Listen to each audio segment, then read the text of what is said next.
Anne Hébert, je suis maire de Marchesieu depuis 2020 et conseillère municipale à Marchesieu depuis 1995. Roland Le Puissant, je suis premier adjoint de Madame le maire. J'ai été maire un mandat de 2001 à 2008. Je suis élu depuis 1989. L'histoire, ça part un peu du remembrement finalement, qui a été réalisé en 83. Il y avait énormément de bois de couper. Et donc l'idée, ça a été de ne pas brûler ce bois bêtement. D'où l'idée de créer une chaudière collective au bois déchiqueté. Les accompagnateurs de ce projet-là, c'était Biomasse, le Parc des Marais, pas mal d'étudiants de l'INRA qui étaient là à demeure pour étudier les capacités, les possibilités d'installation. On a quand même essuyé pas mal de plâtre, on était les précurseurs dans ce type de chauffage. Et jusqu'à 2001, en fait, on n'a pas toujours chauffé au bois. Il y a eu des périodes où le fioul prenait le relais parce qu'il y avait souvent des pannes et ça a créé un peu de l'excitation dans les élus. Il y avait forcément des pour le chauffage bois, mais il y avait les contre qui disaient le fioul, on remplit la citerne et ça chauffe tout de suite.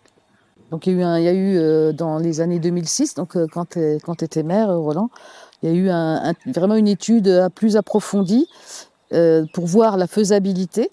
Et ça a permis de relancer le débat et d'arriver à une décision positive. Voilà. Qu'en 2006, il y ait cette rénovation de chaufferie. Et elle chauffait à l'époque tous les locaux de la mairie, les logements, la cantine, l'école, dans un premier temps. Donc aujourd'hui, en gros, il y a 400 mètres linéaires de réseau. C'est que du réseau technique. Donc on ne chauffe que des bâtiments communaux et on a à peu près une dizaine de logements. 100% des propriétés de la commune sont chauffées au bois. Aujourd'hui, entre une solution fuel et une solution chauffage au bois, en comptant tout, en comptant l'achat du bois, la maintenance, le temps des employés communaux qui gèrent la chaufferie, aujourd'hui, en gros, on gagne 15 000 € par rapport à une situation fuel. On maîtrise surtout le coût de notre énergie parce que il y a pas de, le bois déchiqueté n'est encore pas coté en bourse, donc on n'a pas de fluctuation. Là, en 2020, après le Covid, beaucoup de communes ont eu des difficultés pour chauffer, et même on réduit beaucoup. Nous, on n'a pas eu ce souci-là parce que notre énergie, elle était à un coût linéaire finalement. Ça nécessite quand même de faire de la communication régulièrement dans notre bulletin communal. On dit, savez-vous que vous êtes chauffé au bois, voilà.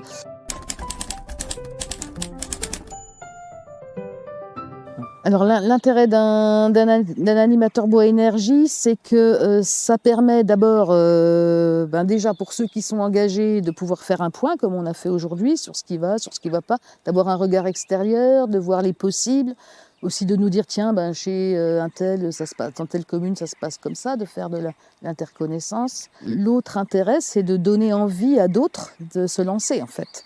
La production d'énergie, quelle qu'elle soit, c'est assez compliqué à suivre. Donc celle du bois est encore plus complexe. C'est cet accompagnement de donner envie d'avancer, avoir une connaissance aussi des dispositifs qui existent pour accompagner, ne serait-ce que financièrement et techniquement les projets. Pouvoir partager des expériences, des choses qui marchent et ce qui ne marche pas pour avancer en fait sur ces sujets-là.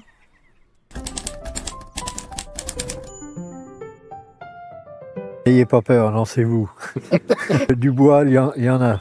Juste, il faut savoir le gérer. Oser vous coltiner, moi j'appelle ça comme ça, la question de l'énergie. Vraiment, vous mettre jusqu'au cou dans cette question-là, parce que c'est une question qui est complexe et qui est passionnante. Faites ensemble en fait sur vos collectivités, faites pas seul. C'est pas un projet juste porté par les élus, c'est aussi un projet porté par des acteurs de proximité qu'il faut faire ensemble, il faut faire collectivement. Toutes les questions de transition écologique aujourd'hui, si elles ne sont pas réfléchies en collectif, elles ne seront pas durables. Et c'est pour ça qu'à Marchesieu, ça a traversé les années, quand même, depuis les années 80, parce que ça a toujours été une question collective. Alors je ne dis pas qu'il n'y a pas eu des moments où il y a eu un peu de tempête, oui. Mais finalement, oui, on a réussi à avancer, parce qu'on a analysé les difficultés et voir les solutions qu'on pouvait mettre en place pour que ce soit plus facile.